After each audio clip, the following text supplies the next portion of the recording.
Welcome to Movement Memos, a Truthout podcast about solidarity, organizing, and the work of making change.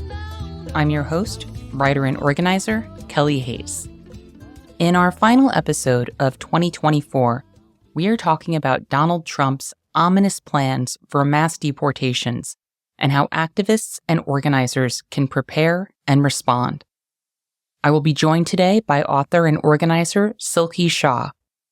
Silky is the executive director of Detention Watch Network, which is a national coalition building power to abolish immigration detention in the United States. Silky is also the author of Unbuild Walls: Why Immigrant Justice Needs Abolition. I know that a lot of us are deeply concerned about Trump's xenophobic agenda and the dangers our communities will soon face. It's important to remember in this moment that however these attacks unfold, we will have the capacity to fight back. As Silky wrote in a recent article for Truthout, despite the right-wing capture of the immensely destructive machinery of state, we can mount an effective resistance. And we've done it before. Now is the time to build up community networks to defend immigrants and other marginalized communities who will bear the brunt of the attacks from the new administration. If, after hearing this conversation, you find that you need some guidance about how to get involved or where to begin with your efforts, we will be including a list of resources in the show notes of this episode. If you appreciate this podcast and you would like to support Movement Memos, you can subscribe to Truthout's newsletter or make a donation at truthout.org. You can also support the show by subscribing to Movement Memos on Apple or Spotify, or wherever you get your podcasts, or by leaving a positive review on those platforms. Sharing episodes on social media is also a huge help. As a union shop with the best family and sick leave policies in the industry, we could not do this work without the support of readers and listeners like you. So thanks for believing in us and for all that you do. And with that, I hope you enjoy the show.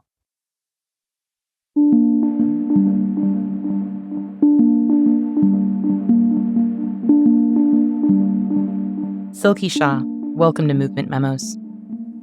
Thanks so much for having me. It's great to be here. How are you doing today?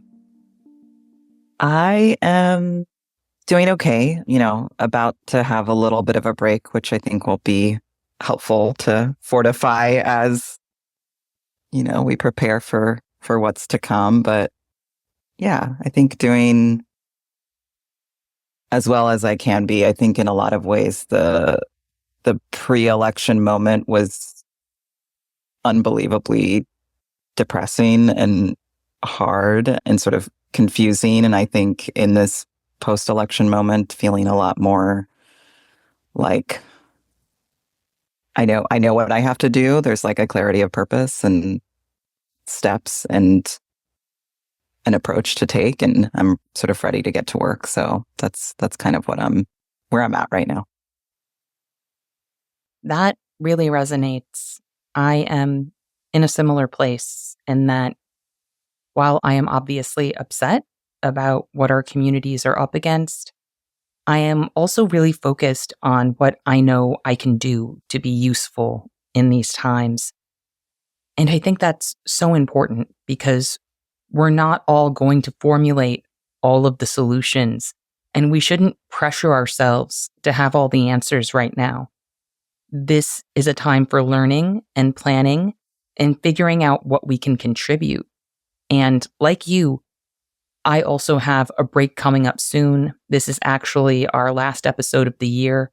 And I am so glad you were available to talk because I know that a lot of people are really anxious about Trump's mass deportation plans and wondering what we can do to support and protect our neighbors. I know you are very busy right now tending to that work, so I want to thank you so much for making the time amid everything that's happening to join me today.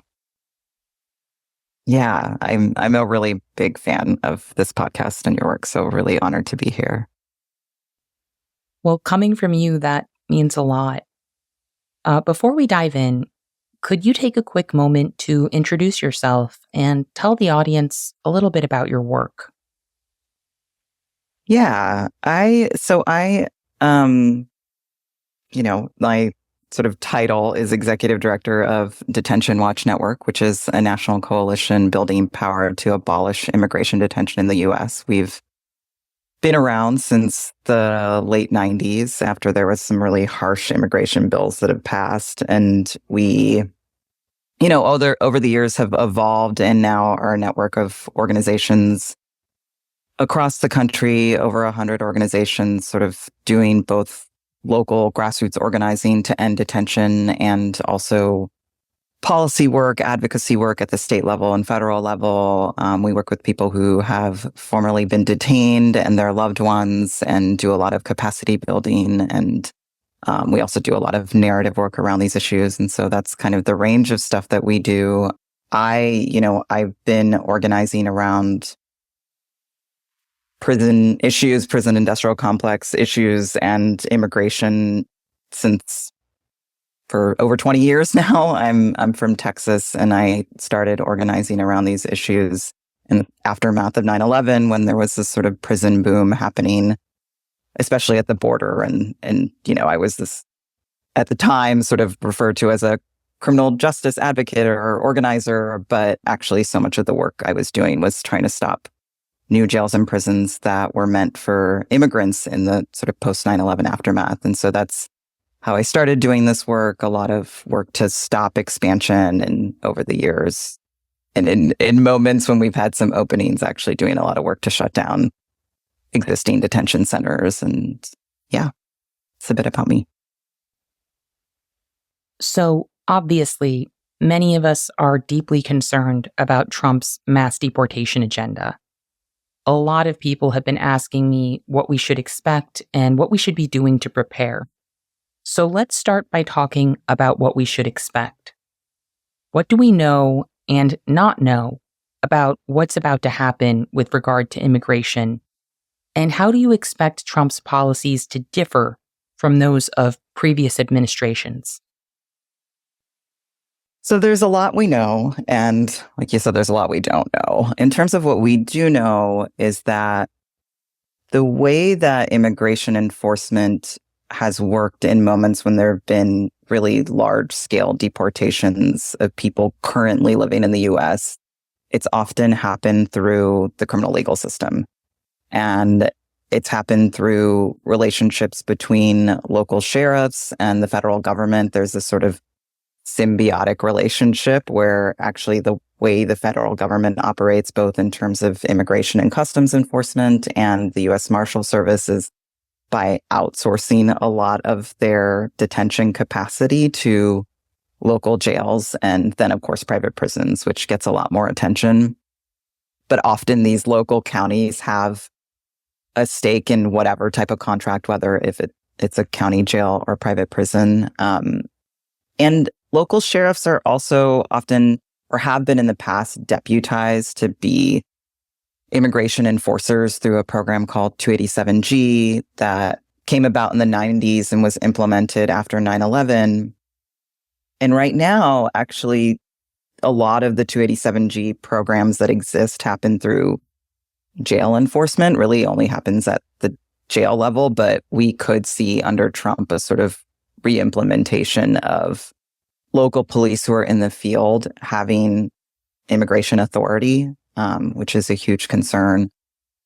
And so much of the way that the deportation pipeline has worked is that people are caught up in a lot of different ways, whether they are stopped for driving without a license or a taillight, or they are, arrested for a crime and are in the booking process at the jail, and there is an ICE hold put on them. They might be in the jail awaiting trial, and they might interact with an ICE agent who works at the jail and has a conversation with them and sort of determines their immigration status and proceeds to put them into immigration proceedings after they go through their hearing or potentially after a sentence. So there's just a lot of different moments in the process of interacting with the criminal legal system where somebody could be turned over to ICE.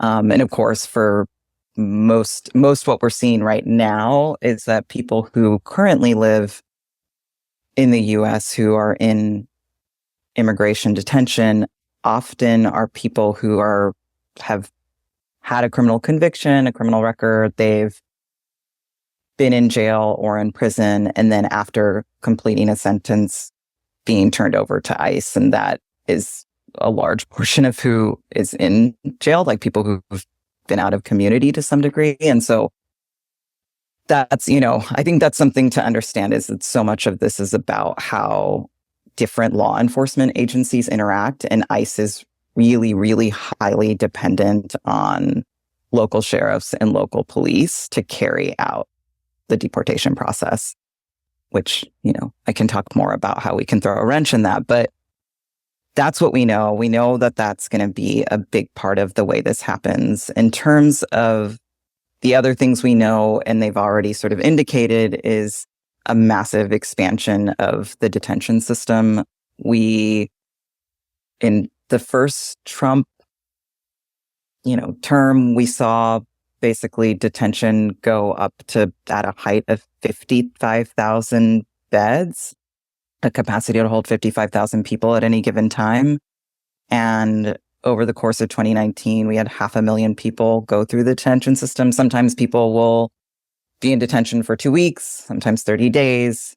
For people who are appealing the case or can't be returned, they could spend months or years in detention, or they're awaiting a hearing on their case. And so it's really a range, but we anticipate an expansion. And already ICE under Biden is expanding detention in New Jersey, and put out proposals to expand detention in the Midwest, in the Southwest, on the West Coast. And so we know that ICE is already planning to expand, and with the sort of political will under Trump, we could see a lot more expansion. Potentially, I think what they're hoping for is a doubling of the detention capacity, which is roughly around 40,000 right now. So those things we know. I think the thing that's really going to be different between Trump and previous administrations, and this is sort of the difference between the Democrats and Republicans at this stage, especially since the second Obama term, is that they're, for a long time, immigration enforcement, the sort of deportation machine and the way it operated in the US, and of people who are currently living here, already here, not necessarily at the border, it happened through the criminal legal system, like I said, but it also happened through raids, and potentially large raids, worksite raids.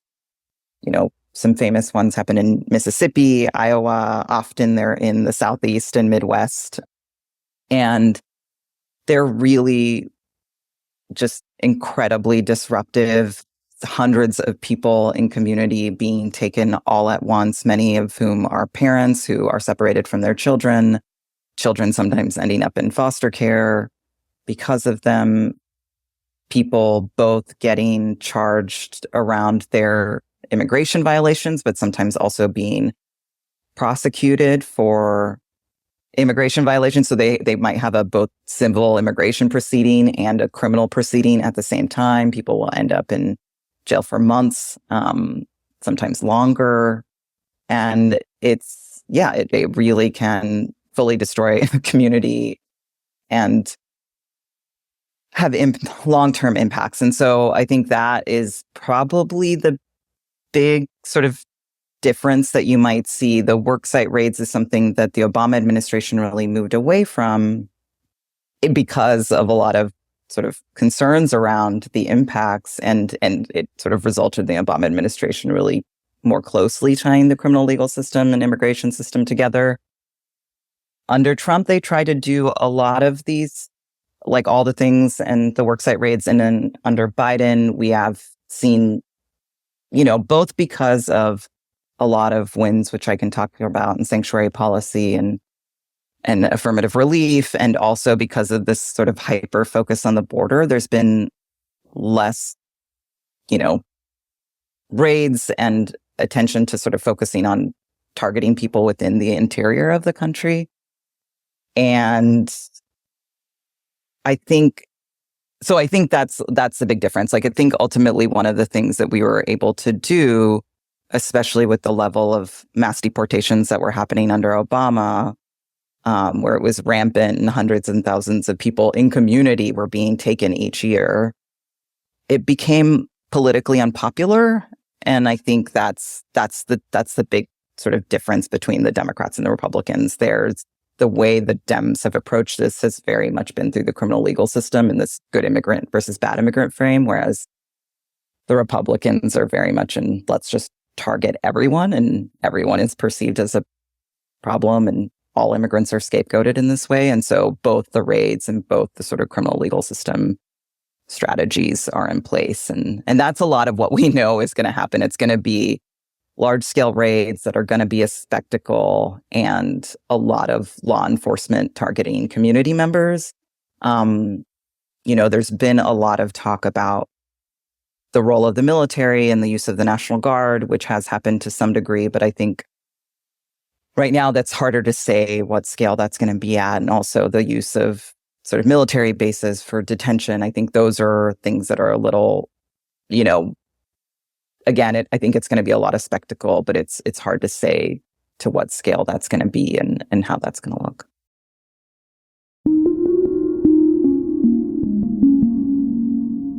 I mean, this is the thing. I think sometimes there's this like perception that the military is not involved. I mean, when you look at the US-Mexico border, it's one of the most militarized borders in the world, and the border has been even more militarized, especially since the Clinton era.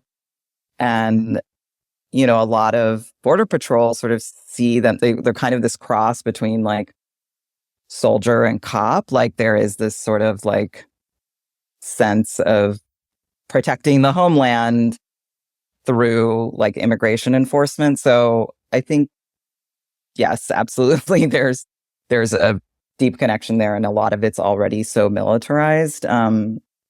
But I do think, on the National Guard piece, some of this is dependent on the role that states will have in sort of deploying National Guard. And, there is a question, and I think in so many of these instances, there's sort of a question of whether governors are willing to work with Trump or not. In places like Texas, we already know there's been a deployment of the National Guard, and there's no question that Governor Greg Abbott is going to continue to really push that sort of quote unquote invasion rhetoric and other things to kind of push for more military use.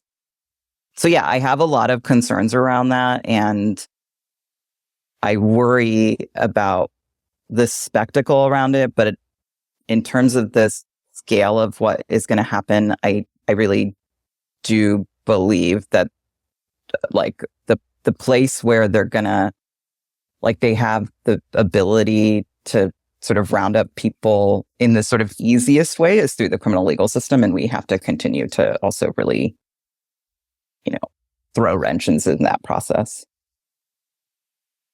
I really agree. And I think a lot of what we're going to see, especially early on, is going to look like policing. In some ways, that's really concerning because this system has done an excellent job of getting people to ignore the violence of policing and to forget about people who are disappeared under the banner of criminalization. So we're going to have to address that in our organizing. So how are immigration rights activists and organizers preparing for what's ahead? Given the rightward lurch of the Democrats, it feels like it's going to be very much on us at a grassroots level to wage this fight. Yeah, it is. It is definitely going to be on us. I think like I was saying before, I think what was so hard about the pre-election moment was that, in all my years of doing this work and knowing that the Democrats and the Republicans have both built these systems that we're trying to fight, I I was just alarmed at how far to the right the Democrats moved and how much they really abandoned any sort of pro-immigrant stance.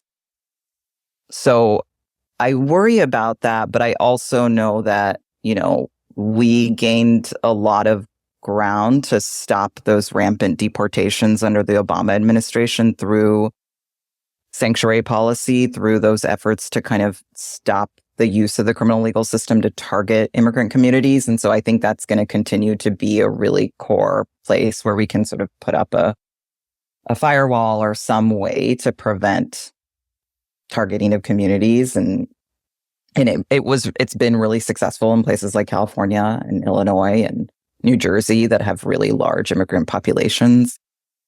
So I think that's going to be really key. The way that we've been sort of preparing is kind of looking at those sanctuary policies in different places and figuring out how to make them more robust and also defending them. I mean, Tom Homan, who is, really going to be leading this effort around mass deportations, has said that he wants to go after sanctuary policy. And so really kind of doing everything we can to ensure that governors in those states that have passed those laws and also attorneys general, like there is a lot of work happening at the state level to prevent,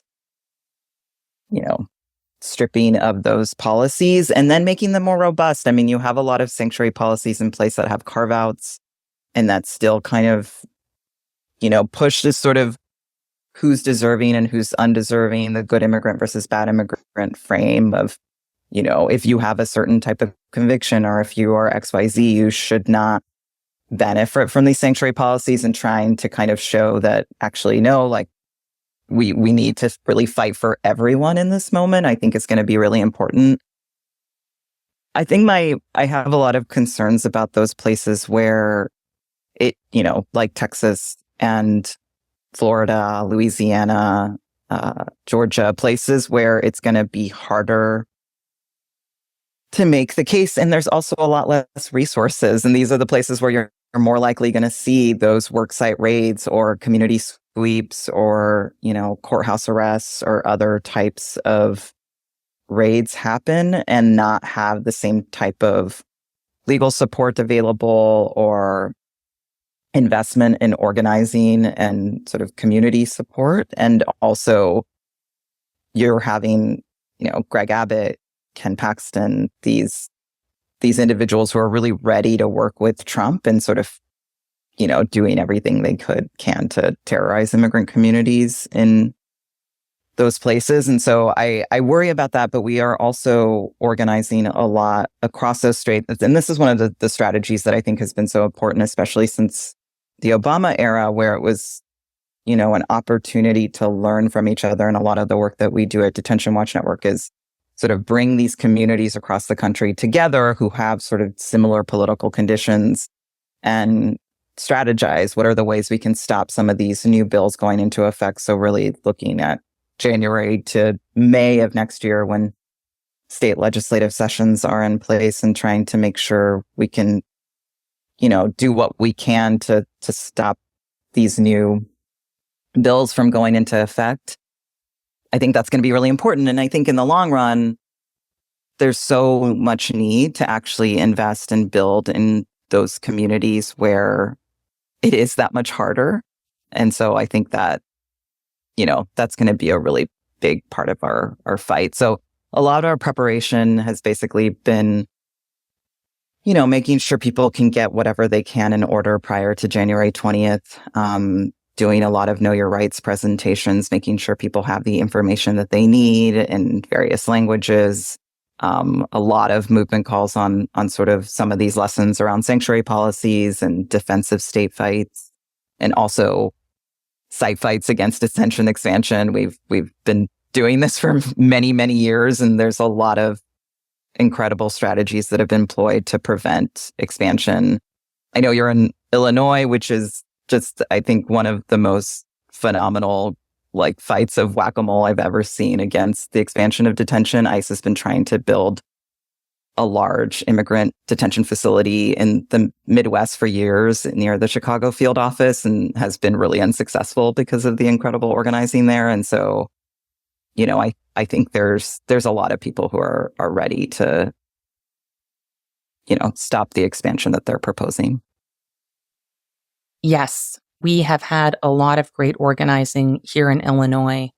I want to give a shout out to organized communities against deportations and all of the abolitionist organizers here in Chicago who have a proud tradition of resisting carceral expansion and working to empty cages in our state. But I am also thinking about the challenges we're facing here on the immigration front. Chicago is a sanctuary city, but that is a designation that has become less popular in recent years. Governor Abbott's Operation Lone Star has been tremendously successful in terms of shifting public opinion by busing tens of thousands of migrants into sanctuary cities like Chicago to overwhelm our public services and really make people question how welcoming we want our city to be. It's been hard to watch that sort of erosion of values happen, but the damage is real. So as you talk about the kind of work that's happening and the kind of work that's necessary, I am also thinking about the support we have to build and rebuild in places that have sanctuary protections in place to ensure that work doesn't unravel. I know a lot of people are thinking in really concrete terms right now, in terms of what resisting raids might look like, and are imagining the work of putting our bodies on the line to stop ICE from taking our neighbors, and we could be called upon to do that. But there's a lot of less action-packed work that's going to have to be done if we want to build support for the policies we believe in, and if we want more of our neighbors to be invested in our values. Yeah, I mean, I think prior to the election, one of the things I was saying a lot is that a lot of people were focused on Trump, but they were sort of not recognizing that Abbott and other Texas officials have been sort of running the game on immigration policy these last several years. And Abbott's strategy of the busing of migrants to sanctuary cities and the sort of bringing the border to New York and Chicago and Denver, really, I mean, it was incredibly effective, and it was partially incredibly effective because the Biden administration failed to intervene and failed to do anything to really support those people who are being bused. And that, exacerbated all those social safety nets in these communities and created all these tensions. And I think that's what's so challenging is that it's sort of the scapegoating has been so successful, but actually, really kind of being clear about who has power here and who is sort of failing us, which, in that moment really felt like the federal government and the Biden administration failing to provide those resources to those communities really exacerbated everything. And so I think we have to, in this moment when there is still a lot of anti-immigrant sentiment, we have to do that political education and sort of make sure, like you said, working within communities. So much of this is about going local and trying to figure out like what it is, what we're trying to protect about our community as a whole, which includes not just immigrants, but everybody. And there's been so much othering, but actually doing that work to say, no, like we are all in community together, and actually our fight for labor rights, our fight for healthcare and education are actually tied together. It's not unique to one community. I think all those things, and obviously housing crisis, there's so much that immigrants are blamed for, but with that sort of political education and that work that really goes local, I think that's the way we can sort of break through some of that. I really appreciate what you were saying about scapegoating and remembering who has power. Trump's political narrative is wholly reliant on scapegoating, and we have to rebel against that messaging, and that rebellion has to grow. We desperately need more people. Rather than recognizing that the Harris strategy failed, that simply trying to put a more reasonable face on a right-wing border agenda is not going to redirect this country's xenophobic energy in favor of the Democratic Party, the Democrats are going to double down. We have to build culture, power, and momentum behind the idea that the folks at the border and the migrants in our community are our people too. And they're being victimized by the same forces that are victimizing us. We need to help people recognize that while it's true that we're all getting screwed, immigrants are not the enemy. We're all getting screwed because we live in a mafia state where billionaires are going to become trillionaires while they dismantle our futures and sell off the parts. So, taking into account that we have some experience with Trump, could you say more about what immigration organizers learned from dealing with the first Trump administration? What tactics actually helped curb deportations, and what tactics should maybe be left in the past? Well, some of what I already talked about was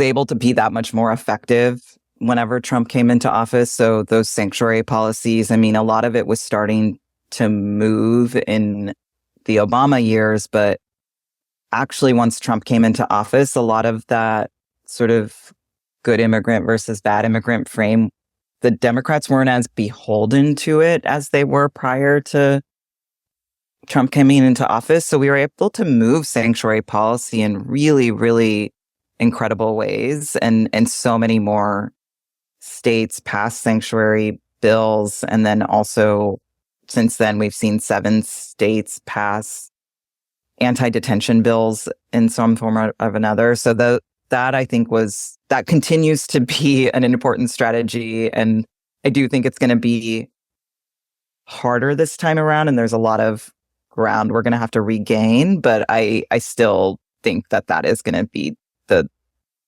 a really, really important site of struggle. And also not just state level, but also county level and city level, and making sure that your city and county and municipality isn't collaborating with ICE. What are all the different ways you can make sure ICE isn't in your community? I think that, that is something that we have more power over. It's our local community. It's where we live, and we can work with others on it. I think one of the other pieces, and I write about this a bit in my book, Unbuild Walls, was that, there early on, Trump pushed, and many, many people have talked about this, they will need a lot of money and a lot of resources to carry out the mass deportations. And so early on in the first Trump term, we saw there was a lot of push for the border wall. The border wall really sort of defined the campaign, and that became the sort of symbol.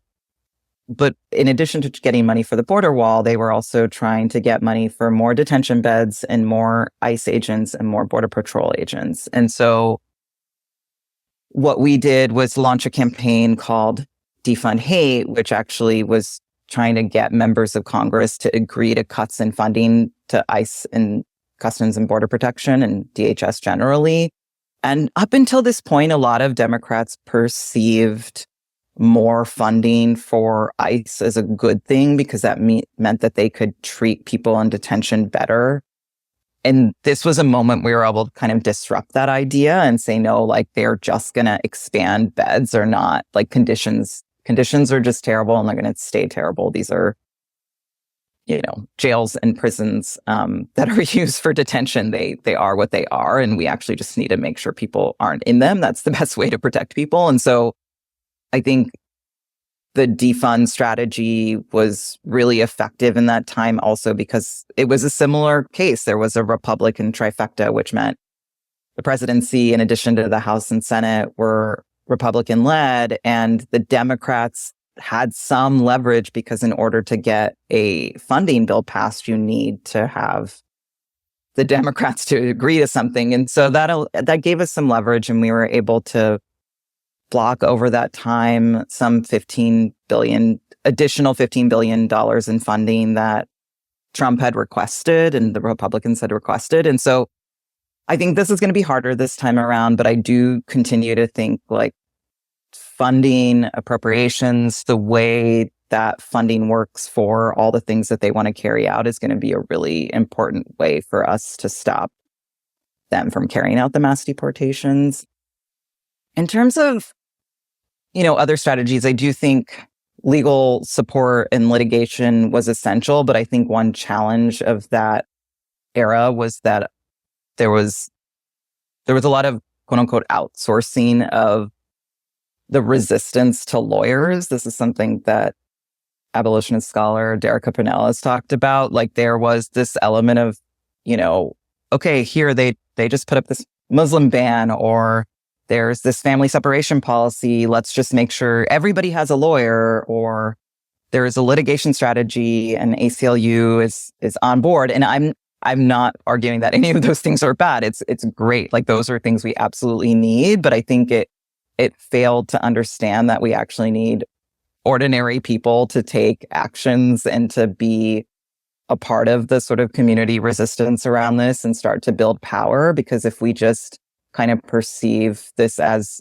a legal fight, we're sort of missing actually that so much these institutions don't operate in a vacuum. We actually have to have organizing, movement building that kind of helps us get to a different place. And so I really do feel like this time around, we have to really commit to that base building, that work that we do, that for the long term, and really think about our work, not just now, but 5 years from now, 10 years from now, 15 years from now. I think these moments kind of lead us a lot towards like being very reactive. And so I want us to kind of really think long-term and visionary in how we're building. I think the other thing I would kind of say was the challenge of that moment is that so much of the framework was really leaned into this like innocence, like vulnerable population thing, that especially around the family separation moment, these are, like, this is what's happening to children. This is what's happening to families. And look, this is so extreme what they're doing in terms of family separation, but fail to realize that something you and I and anybody who's working against the prison industrial complex know is that all incarceration is family separation, all sort of like policing and deportation is family separation. And it's what we see in the system over and over again. And so really trying to make those connections and trying, instead of saying this is a policy that is unique and out of bounds, it's like, no, this is actually how the system operates in general. And so I think that we need to, it's a real opportunity, especially in a moment there where there's a move towards authoritarianism and fascism. The way these systems operate is through using prisons and jails and police to control people. And we have to have a bigger understanding of that and a broader understanding of that. And so those are some things that I hope that we can really, keep as a foundational understanding as we sort of tackle this new terrain. Radical movements have lost a lot of ground in this moment. What do you think it looks like to continue to advance our political vision around abolition and a world without borders amid the backlash our movements have experienced and the rampant anti-immigrant sentiment that has taken hold in the U.S.? I think we have to make sure that we're not, like I said before, just being reactive and being in a place of, complacency or fear, but really understand that in moments like these where the veneer has been stripped off and we know what these systems are and we know how those in power are going to use them, that we actually, especially at the local level, have a lot of power to protect our communities and just both do that through the organizing we do locally, but also build for the long term, build communities of resistance, build so that in those moments, at some point when we do have opportunity for hopefully more, significant change, we're ready for them. So I think that's how I'm thinking about it. I'm thinking about it as a time when, despite the backlash and despite all the ways Democrats have faltered and even parts of the movement have faltered,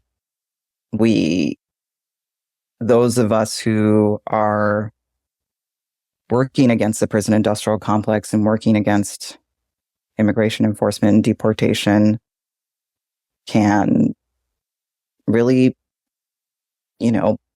offer a vision, offer a strategy, offer an approach and a lens through abolition that is going to help us bring more people in and help us get closer to our goals, hopefully in the long term. You've talked about the need for local, community level work. Can you describe what you think some of that looks like? Recently, I talked with someone who has been politicized for many years who told me, I don't think I really know what base building is. So could you take a moment to describe for people who may not be familiar with all the ins and outs of organizing what some of the on-the-ground work that needs to happen is going to look like in the coming months and years? Yeah, I mean, I think there's a lot of different layers of work that need to happen, but it is funny how much, being an organizer for many, many years, I get that question a lot of like, what actually is organizing? It seems like this sort of nebulous term for folks. And I can kind of understand that, but I also think sometimes it seems harder than it is because of that. And a lot of it is really building, relationships in community and figuring out strategies for like figuring out what it is you want to accomplish and then figuring out the strategies of how you're going to accomplish, determining who has power in your community to change things and then building power to influence those set of stakeholders. And so I think on the base building piece, it really depends on sort of like what you're focused on and what you're trying to do. But if for us, for instance, and, I was talking about defund earlier, one of the things that we've seen communities do and we've worked with communities on is this question of like, well, let's understand that, a lot of times a community will have a carceral economy and there'll be this sort of fear of losing a detention center because you're going to lose jobs and you're going to lose some revenue from the federal government and other things, but also then having a conversation, well, what investments do you want? What are the things that matter to you? What are the things that you want to build in your community in terms of education and healthcare or housing or all the other needs that a community might have? And how can this sort of divestment from a carceral economy give some space for different forms of building in community? So actually talking to community members about what are the needs of the community and what are the things that are harming those needs and how can we kind of shift the thinking there on this sort of question. And that's just sort of broader work to do in community. I think we're all trying to sort of figure out how to create better conditions for ourselves and our neighbors and all the people that we are in community with. But I think on this question of the deportations, a lot of it is sort of figuring out places where ICE might do community sweeps or, keeping ICE out of certain sensitive locations. If you are in a state that has some sanctuary policy, sort of really like looking at that sanctuary policy, often there's going to be a group doing that work in your community already. Seeing how you can support them. What does that look like? Whether there is door knocking involved or getting petition signatures or, doing an action at your, at the state house or targeting particular, senators, et cetera, at the state level. There's a lot of different strategies, going to your county council meetings. I mean, oftentimes it's like, having somebody who's there regularly to see what's coming up on the agenda, know what's coming up. Oh, there might be a sort of intention of going into a new contract with ICE for a intergovernmental service agreement for a new ICE contract. When is that coming up? What is the work you need to do before that happens. And so I think there's a lot of that. There's also, I mean, you might not be somebody who necessarily is going to door knock, but maybe you have graphic design skills, or maybe you have like you can write or other things. There's a lot of different roles we can all play, or you can do phone banking. There's so many different roles, and having that ability and knowing sort of what your capacity is, I think is really important, and how you can play a role. And if if you're struggling to have the capacity and time, I think money is also really important in this context. I mean, with people getting caught up in the detention system, having robust bond funds around in communities and around the country are going to be essential to getting people out so they can get the support that they need, not while in detention. So those are just some things. There's a lot of different things people can do. And I will say on the point I was making earlier about defund and preventing Trump from getting all these resources. And, I think it feels kind of trite to be like, oh, just call your member of Congress. But the truth is it does actually have impact. I mean, I think we got something like 300,000 signatures to prevent funding for one of the supplemental requests in 2017 or 2018. And so I think that kind of stuff actually can have, an impact on preventing a few more $1 billion, which actually can count for a lot. So this is a difficult moment for a lot of us. And I'm wondering, what questions or critiques are you grappling with as we ready ourselves for a new stage of struggle? I think I'm struggling a lot with how, like I've talked about already, the sort of collapse of the movement and the Democrats in this Biden era, and just how much, in 2020, we saw some of the most kind of bold demands and vision I had seen in my many years of doing this work, and how quickly it retreated for both the Democrats and some of the moderate parts of the movement. And it's been interesting the last few weeks seeing some of those same groups or entities kind of having all of a sudden sort of better analysis because of the shift in the political conditions. And so I think, I think that's tough. And I also think in general,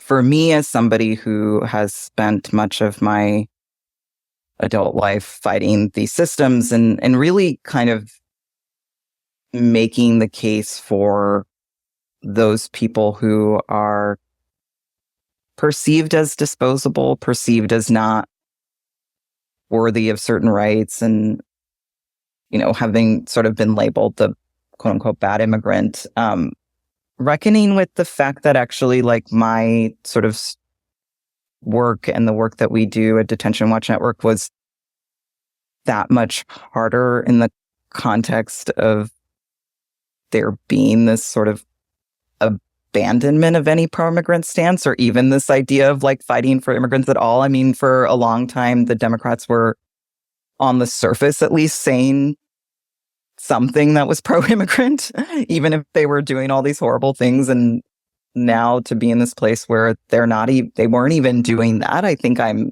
really struggling and feeling like so much of what we're negotiating is a symptom of a larger problem and the decay of any sort of real political leadership and vision. And so, we have to depend on ourselves. We have to depend on our communities. And I think trying to really hold on to that and recognizing we can't do it all, but just like I said before, there's this sort of clarity of what we've seen. And once you kind of see this sort of pendulum happen over and over again, I think we have a lot of lessons to learn. And, I want to make sure that this time around, that sort of surface level engagement around immigration, like we do the work to kind of break through some of that and show how actually this is kind of connected to everything. It's about everything. And, you know, a lot of people have made the case that, at least in, you know, immigration is perceived as this sort of like side issue. And it's like, no, this is the sort of slippery slope around the descent into fascism. And we really have to not sort of do the other thing or separate thing, but actually fight for everyone. And I think this is the argument I make a lot within our work in the immigrant rights, immigrant justice movement is, you know, immigrants have to be perceived as like very exceptional or very productive and all these different things and better than everyone. And so many of the arguments that are made are like, look, immigrants, you know, the sort of ad nauseum argument of immigrants commit less crimes than US citizens, and sort of without recognizing that they're reinforcing this idea that immigration is connected to public safety or immigrants are better than everyone else. And it's like, no, we have to stop doing this. This is actually, you know, so much of what is happening on this issue is just a center of a larger problem. And how do we reckon with that and do better? And so I think I'm grappling with that. I'm grappling with how much deeper how much more we need to do that political education and also really bridge across movement. How can we build more connected tissue between our movements, between struggles against prisons and policing, anti-war efforts, and movements against the violence of borders and empire? I mean, I think we are to some degree, and, you know, a lot of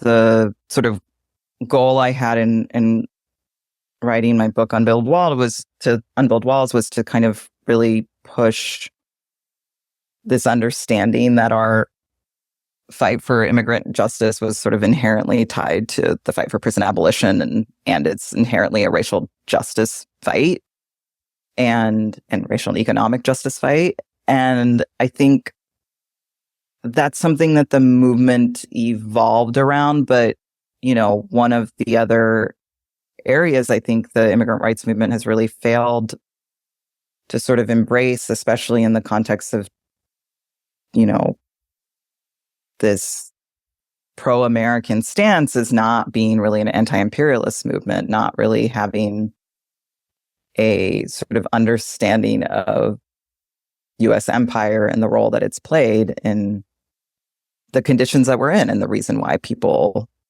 are fleeing to the US in the first place. And I think when we look back to the sanctuary movement of the 1980s, there was so much more of an internationalist lens and approach to that work. And I think in this last year around solidarity with Palestine, there's been more opening to kind of make those connections, which I think has been really critical. So I think that bridging both happens in telling those stories and making the connections and really, you know, understanding that Gaza is a laboratory for a lot of the systems of control that we're seeing at the US-Mexico border, that US jails and prisons are the sites of actually immigration enforcement, and those connections are there, and we, you know, fighting similar sort of entities. And,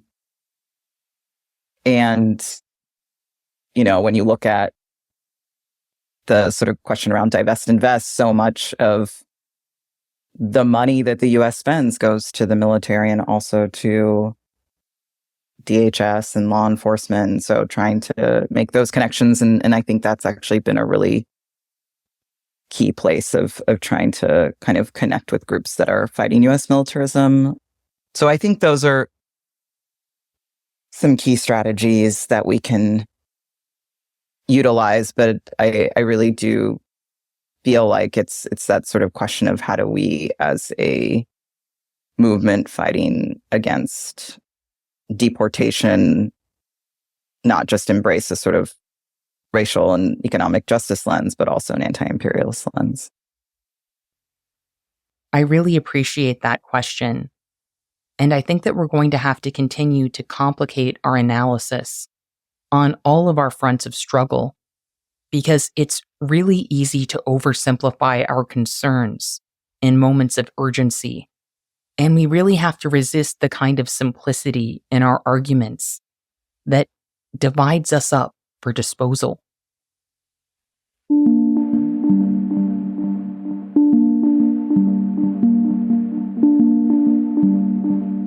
Well, we've covered a lot of ground, and there's so much more we could discuss. But before we end today, I want to ask, is there anything else you would like to share with or ask of the audience right now? Detention Watch Network, like I said, we have over 100 organizational members across the country. And so if somebody is interested in getting involved in organizing against detention and deportation in their community, they can go to our website and under About, look at our member directory and see if there is an organization in your community. And if there's not, reach out to us. And if you're looking to build something, we have a lot of resources on strategies to fight locally. What are some things that you can do? A lot of educational resources. So I think, I would really recommend the best way, and as we've been talking about in this whole conversation, is to really go local and sort of think about the different entities and their relationship with ICE and the detention centers in your community or the potential sites of expansion in your community, and find other people to do this work with. I think so much of this next 4 years is going to be about us finding our people and making sure we have community to kind of keep us going and hold us accountable and do all the things to make sure that we build for the long term. Well, I want to thank you so much for joining me for this conversation. I learned a lot, and as someone who deeply respects your work, Silky, I am just so grateful to be in the struggle with you. Yeah, no, thank you so much, Kelly. I feel like so many of us have been so inspired and fortified by your work. So really grateful to be a part of this conversation with you, and grateful to be in community.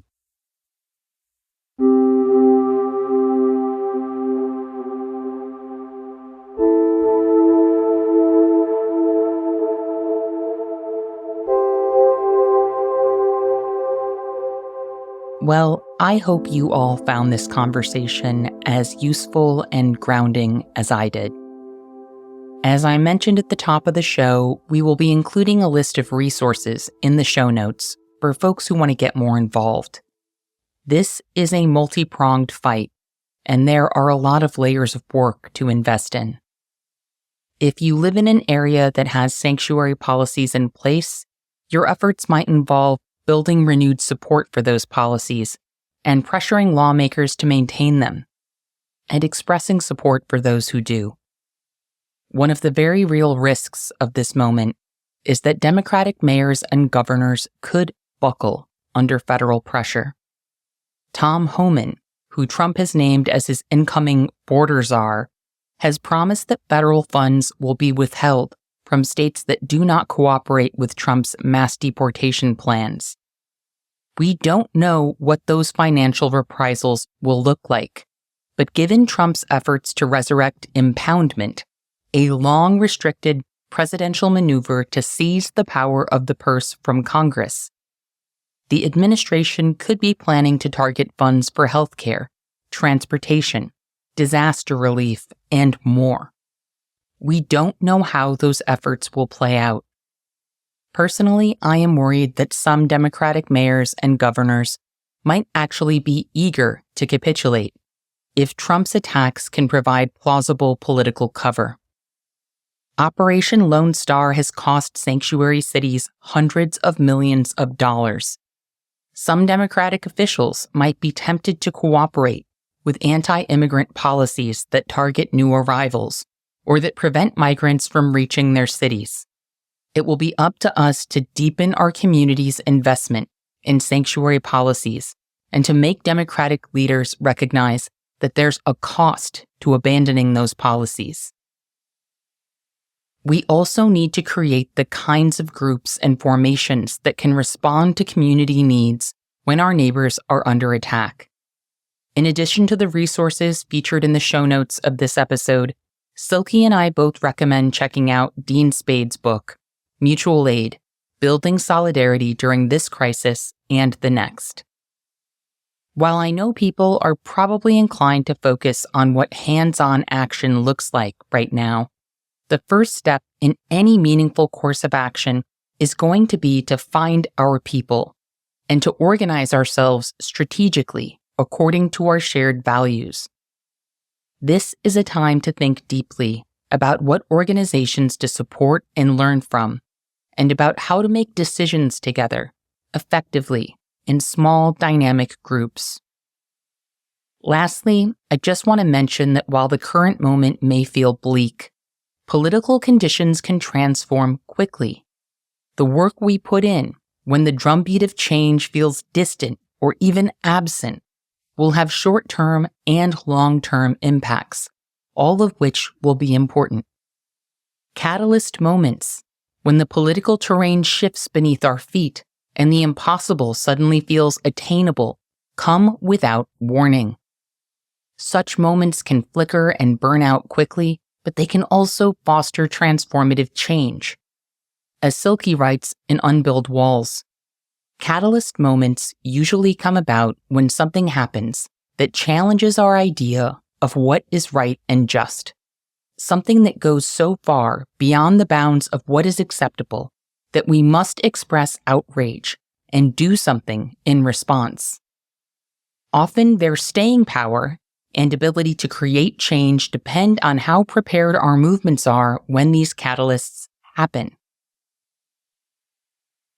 We have a lot of work ahead, and I am grateful for the opportunity to think and work alongside so many committed people who refuse to give up on each other or on what the world could be if we fight for it. Well, that's a wrap for Movement Memos this year. I want to thank our listeners and readers for supporting the show and for all that you do to make this world a more just place. I know this is a scary time. There is a lot of uncertainty, and not knowing what's going to happen or exactly what we should do about it is hard. But no one person or group will concoct a winning blueprint. Collective survival and social transformation will not be produced by a singular project. There will be many efforts unfurling all around us. Figure out what you can give and where you fit in. Find your people and do your part. That's what you're responsible for. Your part. So let's find our work, find our people, and face the storms ahead together. Movement Memos will be back in February 2025, and I am looking forward to talking about how we can fight for each other and for this world in the new year. For now, I want to thank our listeners for joining us today, and remember, our best defense against cynicism is to do good, and to remember that the good we do matters. Until next time, I'll see you in the streets.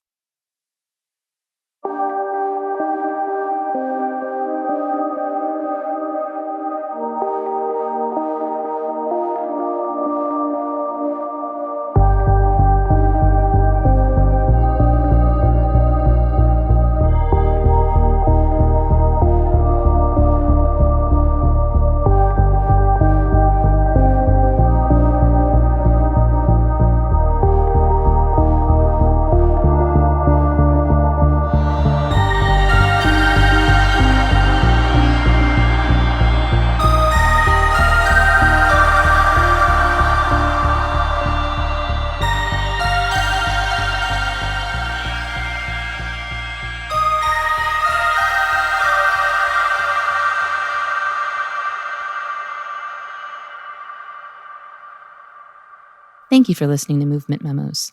This show wouldn't exist if it weren't for Truthout, and Truthout's independent news and commentary wouldn't exist without listeners and readers like you.